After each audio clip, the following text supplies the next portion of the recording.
Kakayanin lang, dinadahi tayo ng kaisipan. Kaya kung iyong pakikinggan, sigurado ay maiiwan. Sa murang edad na mulat na, nakita ang kagipitan. Sinabing di pwede tong gagawang goto ng baraan. Gumalaw na agad, binalik na daw mabilis ang orasan. Di na nagpatumpik-tumpik pa, kahit nasa putik ang labanan. Kahit pa nga duguan ng batang manggahan, parang wala itong naramdaman.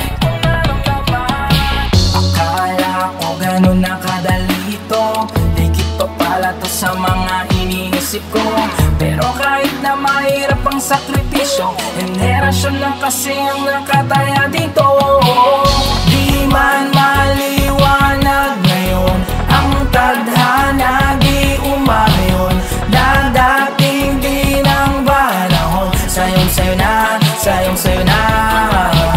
Di man maliwanag ngayon ang tadhana, di umayon na dating di ng panahon. Sayong-sayo na, sayong-sayo na.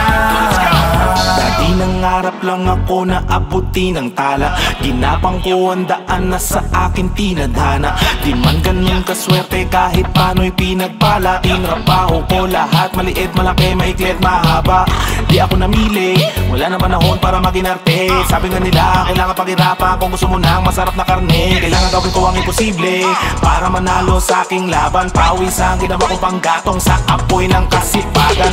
Minsan na rin sumagi sa isip ko, ano kaya pakiramdam ng nasa tuktok? May nakapagsabi sa akin na kaibigan,